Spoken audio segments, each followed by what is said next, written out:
बिस्मिल्लाहिर्रहमानिर्रहीम। Dear students, अस्सलाम वालेकुम स्टूडेंट्स।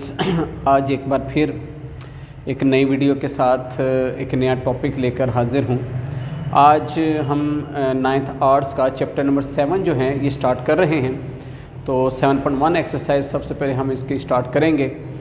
ये चैप्टर जो है जिसका नेम जो अरिथमेटिक एंड ज्योमेट्रिक सीक्वेंस, ये इस चैप्टर का नाम है। तो अरिथमेटिक और ज्योमेट्रिक सीक्वेंस मतलब के मुख्तलिफ़ अंदाज में वैल्यूज़ फिगर्स दी जाती हैं, उनको मद्देनज़र रखते हुए क्वेश्चन को सॉल्व करना। तो अपने टॉपिक की तरफ बढ़ने से कबल अगर आप मेरे चैनल को अभी तक आपने सब्सक्राइब नहीं किया हुआ तो काइंडली मेरे चैनल को सब्सक्राइब कर दें और लाइक और कमेंट भी करें। तो चलते हैं अपने टॉपिक पे। हमारा टॉपिक जो है वो है 7.1 एक्सरसाइज, जिसमें लिखा है write the first 3 terms of the following. Question है 7.1 एक्सरसाइज। क्वेश्चन नंबर 1 में है write the first 3 terms.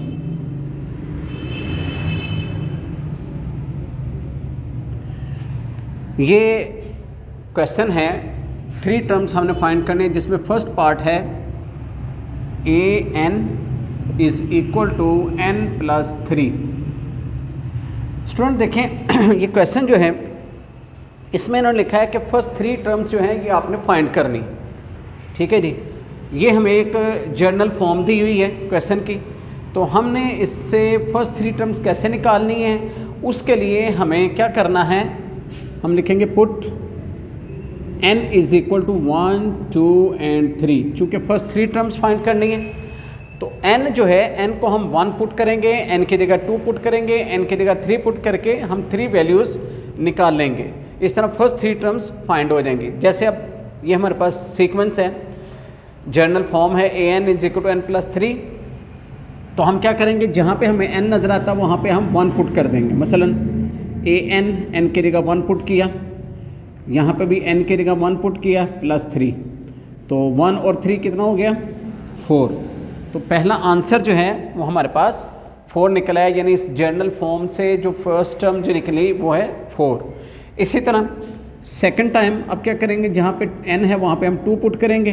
Again यहाँ पे n था, हमने 2 पुट कर दिया, यहाँ पे भी n है, यहाँ पे भी 2 + 3, 2 और 3 5। इसी तरह थर्ड टाइम अब जहाँ पे n है वहाँ पे हम 3 पुट कर देंगे। तो इस तरह 3 + 3 इज़ इक्वल टू 6। तो इस तरह हमारे पास 4, 5 और 6 ये जो हैं हमारे पास रिक्वायर्ड 3 टर्म्स जो हैं ये फाइंड हो गई। इसी टाइप का नेक्स्ट क्वेश्चन, इसी का सेकंड पार्ट हम देखते हैं।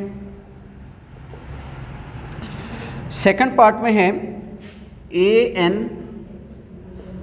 -1 की पावर जो है n और n की पावर 3, ये हमारे पास क्वेश्चन है। तो इसको भी वैसे ही लेंगे, उसी तरह स्टार्ट करेंगे कि put n is equal to 1, 2 and 3। तो जहाँ जहाँ सबसे पहले हमें n नज़र आता है वहाँ पे हम n पुट कर देंगे। ये देखिए n की जगह 1 आ गया, इधर भी -1 तो ऐसे ही रहेगा, जबकि इसकी पावर जो है वो n है, n की जगह हम 1 पुट कर देंगे। फिर यहाँ पे n है, n की जगह हम लिखेंगे 1 और इसकी पावर 3। तो इसको हमने अब सॉल्व कर लेना है। -1 की पावर 1, अब 1 जो है 1 की कुछ भी पावर हो, 1 की पावर 1 हो, 1 की पावर 2 हो, 3 हो या कुछ भी पावर हो, 1 की पावर कुछ भी हो वो 1 ही रहता है, ये 1 ही रहेगा। लेकिन हमें ये सोचना है कि इसके साथ चूंकि माइनस का साइन है तो माइनस का साइन जो है ये रहेगा कि नहीं। तो इसका फैसला जो है वो पावर से करते हैं। पावर जो है अगर ऑड है, यानी एक ऐसी टर्म जो 2 के टेबल में नहीं आती उसको हम ऑड कहते हैं। तो ये अगर पावर ऑड है तो अंदर का माइनस जो है वो ख़त्म नहीं होगा। अब पावर यहाँ पे 1, 1, 2 के टेबल में नहीं आता, इसलिए इसका माइनस ख़त्म नहीं होगा। पावर ऑड होने की सूरत में माइनस ख़त्म नहीं होता। और अगर पावर इवन हो, मतलब यहाँ पे पावर 2 आ जाए, 4 आ जाए, 6 आ जाए, ऐसी सूरत में अंदर का माइनस ख़त्म हो जाता। ठीक है, तो यहाँ पे ये -1 रहेगा। उसके बाद 1 की पावर 3 1 होता है, मैंने आपको बताया कि 1 की जितनी मर्जी पावर हो 1 ही रहता है, तो 1 की पावर 3 1 ही रहेगा। इन दोनों को मल्टीप्लाई कर लें, 1 1 जार 1, साथ माइनस रहेगा, तो -1 हमारे पास आंसर आ गया। इसी तरह सेकंड टाइम हम जहाँ पे अब हमें n नज़र आता है वहाँ पे हम 2 पुट करेंगे तो यहाँ पे -1 की पावर 2 और यहाँ पे 2 की पावर 3, तो इस तरह अब 1 की पावर 2 1 होता है। अब स्क्वायर है, स्क्वायर के अंदर माइनस खत्म हो जाता है, पावर इवन है, अंदर का माइनस खत्म हो जाएगा, ओनली 1 आएगा। ठीक है, मल्टीप्लाई बाय 2 की पावर 3, यानी 2 को 3 टाइम मल्टीप्लाई कर लें, 2 मल्टीप्लाई बाय 2 मल्टीप्लाई बाय 2, तो 2 2 जार 4 4 2 जार 8, तो ये 8 आ गया हमारे पास, 8 1 जार 8। तो इस तरह जो है ना ये हमारे पास सीक्वेंस जो है, उस सीक्वेंस की सेकंड टर्म जो है वो 8 निकल आई है। ठीक है, अब थर्ड टाइम जहाँ पे हमारे पास n है, अब वहाँ पे हमने 3 पुट करना है, यहाँ पे 3 आ गया, यहाँ पे भी -1 की पावर 3 और यहाँ पे n की जगह 3 पुट कर देंगे, 3 की पावर 3। अब इसको सॉल्व कर लें, 1 की पावर 3 1, लेकिन माइनस रहेगा कि नहीं, अब पावर जो है ये ऑड है, यानी जो 2 के टेबल में नहीं आता, लिहाजा माइनस रहेगा, ये माइनस इसके साथ लगा देंगे, -1 मल्टीप्लाई बाय 3 की पावर 3, 3 का क्यूब, यानी 3 3 जार 9 9 3 जार 27, तो ये 27 आ गया। तो इस तरह 27 को 1 से मल्टीप्लाई किया तो ये हमारे पास -27।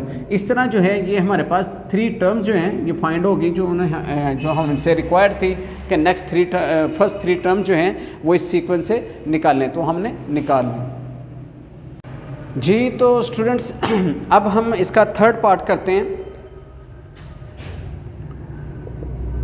थर्ड पार्ट जो है उसमें लिखा है an 3n + 5।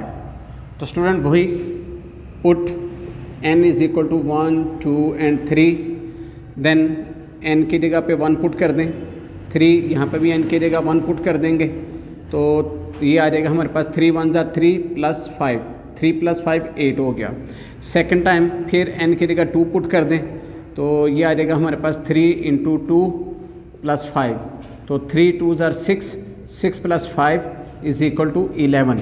इसी तरह अब थर्ड टाइम हम 3 पुट कर देंगे, तो 3 × 3 + 5, तो 3 3 जार 9, 9 + 5 ये हमारे पास आ गया 14। इस तरह हमारे पास 3 टर्म्स जो हैं ये हासिल हो गई, 8 11 और 14। ठीक है, फोर्थ क्वेश्चन ये अब हम करते हैं स्टूडेंट। फोर्थ क्वेश्चन में लिखा है an n + 1 / 2n + 5। ये अब हमें गिवन है। अब यहाँ पे भी वही सबसे पहले जो हम लिखते हैं पुट n = 1 2 and 3। जहाँ जहाँ n है वहाँ पे हम सबसे पहले 1 पुट करेंगे, फिर 2 पुट करेंगे, फिर 3 पुट करेंगे जी। तो अब यहाँ पे सबसे पहले n की जगह 1 पुट कर देते हैं। इसी तरह इधर भी n की जगह 1 + 1 / 2, n की जगह 1 + 5, तो इस तरह 1 + 1 2 हो गया, नीचे 2 1 = 2, 2 + 5 7 हो जाएगा, यानी 2/7 हमारे पास आंसर हासिल हो जाएगा। सेकंड टाइम फिर n की जगह अब 2 पुट कर देते हैं, 2, इधर भी 2 + 1 ओवर में 2 × 2 + 5, तो ये हमारे पास आ जाएगा 2 और 1 3 ऊपर आ गया, ओवर के नीचे 2 2 जार 4, 4 + 5 9, तो 3/9 हासिल हो गया। थर्ड टाइम जहाँ पे n है वहाँ पे हम 3 पुट करेंगे, 3 + 1 ओवर में भी 2 × 3 + 5, तो ये आ गया 4, 2 3 = 6, 6 + 5 11। तो इस तरह हमारे पास 3 आंसर जो है ना वो ये हासिल हो गए। 4 और 3 टर्म जो है नेक्स्ट वो ये हासिल होगी। इसके बाद हम क्वेश्चन जो है वो फिफ्थ वो करेंगे। क्वेश्चन फिफ्थ जो है उसकी जो वैल्यू गिवन है वो ये है an 1/2n - 1 स्क्वायर। तो बिल्कुल पिछले क्वेश्चन की तरह पुट n = 1 2 and 3, वही फर्स्ट 3 टर्म्स फाइंड करने के लिए n की जगह पे 1 2 और फिर 3 हम जो हैं ये पुट करेंगे। आइए करते हैं। n की जगह सबसे पहले 1 पुट किया, 1 ओवर यहाँ पे 2, n की जगह 1 लगा दिया, -1 और इसका होल स्क्वायर लेंगे। तो अब देखें यहाँ पे 1, 2 1 ज़ा 2, यानी 2 को 1 से मल्टीप्लाई किया, 2 1 ज़ा 2, -1, 2 में से 1 निकालेंगे 1 आ जाएगा। तो 1 के ऊपर चूंकि स्क्वायर है तो 1 का स्क्वायर ले लेंगे, तो ये आ जाएगा 1 ओवर 1 का स्क्वायर 1, 1 ओवर 1, 1 के इक्वल है। तो पहला आंसर जो हमें हासिल हुआ वो 1 है। अब चूंकि यहाँ पे स्क्वायर आ गया इसलिए मुझे बिग ब्रैकेट जो है वो यूज़ करनी पड़ी। इसी तरह सेकंड टाइम अब ए यहाँ पे 2 पुट कर देंगे, फिर अगेन 1 ओवर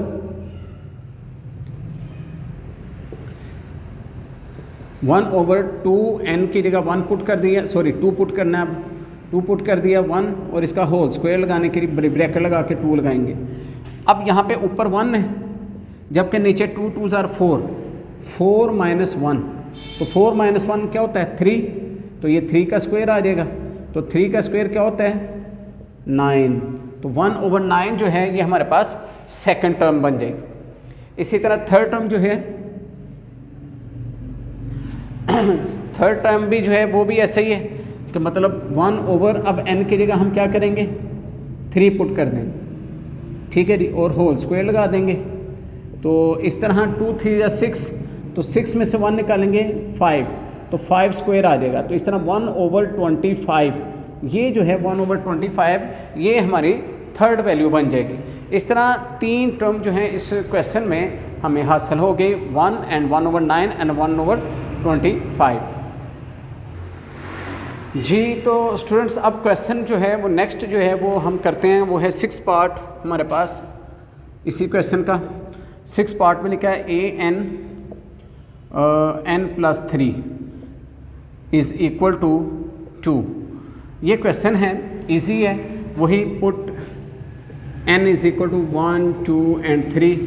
तो सबसे पहले n की जगह 1 लगा देंगे, इस तरह 1 + 3 इज़ इक्वल टू 2। तो इस तरह नहीं, सॉरी, इसमें ये इज़ इक्वल टू 2 जो है ये नहीं है। तो इस तरह ये हमारे पास हासिल हो गया 4। सेकंड टाइम जहाँ पे n है वहाँ पे 2 पुट कर दें, 2 + 3 ये आ गया 5। इस तरह 3 पुट करेंगे, ये आ जाएगा 3 + 3 इज़ इक्वल टू 6।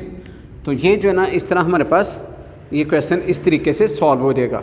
अब हम 7th पार्ट देखते हैं। 7th पार्ट जो है वो है an 1 ओवर 3 की पावर n। तो put n is equal to 1 2 and 3। तो n की जगह 1 पुट किया पहले, 1 ओवर 3 की पावर 1। अब देखिए जिसकी पावर 1 होती है वो वही नंबर आंसर होता है। 3 की पावर 1 3 ही रहेगा, 4 की पावर 1 4 ही रहेगा। तो इस तरह 1 ओवर 3 आंसर आ गया। सेकंड टाइम 3 के ऊपर n की जगह हम 2 पुट कर देंगे। अब ये 3 का स्क्वायर बन गया, तो 3 का स्क्वायर होता है 9। तो इस तरह 1 ओवर 9 वैल्यू हासिल हो गई। इसी तरह थर्ड टाइम 1 ओवर 3 की पावर 3। अब 3 की पावर 3 क्या होता है 27 होता है। 3 को 3 टाइम मल्टीप्लाई करें तो 27 आ जाता है। तो इस तरह 3 टर्म्स जो है ना ये हमें हासिल हो गई, 1 ओवर 3, 1 ओवर 9 एंड 1 ओवर 27। अब देखते हैं पार्ट नंबर 8। अब पार्ट नंबर 8 जो है इज़ वेरी इजी, ये भी इजी क्वेश्चन है। an 3n - 5। तो put n is equal to 1 2 and 3। तो वही n की जगह जहाँ पे n है वहाँ पे पहले 1 पुट करेंगे, फिर 2 पुट करेंगे, फिर 3 पुट करेंगे, ठीक है। इस तरह इस क्वेश्चन को हम अटैम्प्ट करेंगे। तो देखिए यहाँ पे n की जगह 1 पुट किया, तो ये आ गया 3 × 1 - 5। तो 3 1 = 3 -5, 3 में से 5 माइनस करेंगे -2 आ जाएगा। सेकंड टाइम जहाँ पे n है वहाँ पे 2 पुट कर देंगे, 3 × 2 -5, 3 2 = 6, 6 - 5 इज़ इक्वल टू 1। इसी तरह 3 पुट करेंगे, तो 3 × 3 -5, तो 3 3 = 9, 9 - 5 ये हमें हासिल हो गया 4। इस तरह -2 1 एंड 4 ये जो है ये 3 टर्म जो है ना ये हमें हासिल हो गई। अब इसके बाद इस क्वेश्चन का, यानी ये क्वेश्चन हम कर रहे हैं फर्स्ट क्वेश्चन, इसका लास्ट पार्ट जो है ये हम अब करेंगे। तो ये पार्ट है, लिखा है क्वेश्चन नंबर 9, इसमें है n+1 a की पावर n-1 ये, और कॉमा a1 = 1। अच्छा, इस क्वेश्चन के अंदर एक चीज़ अगर गौर की जाए, ये जो क्वेश्चन मैंने लिखा है, इस क्वेश्चन के अंदर अगर देखा जाए तो n+1 an-1 और a1 हमें गिवन है। यानी अगर हम देखें तो फर्स्ट टर्म जो है ना ये हमारे पास है, हमने क्या करना है, पुट n = 2 and 3, ओनली 2 और 3, जहाँ पे n है वहाँ पे 2 पुट करेंगे और 3 पुट करेंगे। तो देखें करते हैं, यहाँ पे आ जाए, n की जगह 2 पुट किया, क्योंकि n a1 है हमारे पास, हमने 2 से स्टार्ट लेना है। तो ये आ गया 2 + 1 a2 - 1। तो इस तरह a2 = आ जाएगा 2 + 1 3 हो गया, और a2 - 1 a की पावर 1 आ गई। अब देखिए स्टूडेंट, यहाँ पर a1 आ गया। अब हमें अगर इसका आंसर निकालना है तो हमें a1 की ये वैल्यू यहाँ पर डालनी पड़ेगी, यानी 3, और a1 हमें गिवन है, यहाँ पे हम 1 लिख लेंगे, ये जो दिया हुआ है। तो इस तरह 3 × 1 = 3 हमारे पास आंसर निकल आएगा। इसी तरह अब a जहाँ मौजूद है वहाँ पे 3 पुट करेंगे, तो यहाँ पे भी 3 आएगा, 3 + 1 और फिर a3 - 1। तो इस तरह 3 और 1 4 हो गया, और यहाँ पे 3 में से 1 निकालेंगे a2, तो a2 आ गया ये। अब a2 जो है ये तो हमने निकाला है अभी, a2 की जो वैल्यू है ये तो अभी हमने ऊपर निकाली है, तो ये वैल्यू यहाँ पे पुट कर देंगे। a2 की जगह हम लिख लेंगे, ये जो a2 हमारा निकला है 3 निकला है, ये 3 यहाँ पे डाल देंगे, तो 3 4 = 12। तो इस तरह जो है 12 जो है a का आंसर हमारे पास ये है, यानी a1 हमारे पास पहले मौजूद था, a2 जो है वो हमारे पास 3 आ गया, और a3 जो है वो हमारे पास 12 आ गया। तो स्टूडेंट्स इस तरह जो है क्वेश्चन नंबर 1 जो है ये आपने देखा कि जहाँ जहाँ पे n था वहाँ पे हमने मुख्तलिफ वैल्यू डाल के ना फर्स्ट 3 टर्म्स, यानी हर क्वेश्चन में n = 1 2 3 वैल्यू पुट करके हमने हर क्वेश्चन में 3 टर्म्स जो हैं ये फाइंड किए हैं। तो आज के लिए इतना, इंशाल्लाह मिलते हैं नेक्स्ट वीडियो में। ठीक है, अपना बहुत सा ख्याल रखिए। अल्लाह हाफिज़, अस्सलाम वालेकुम।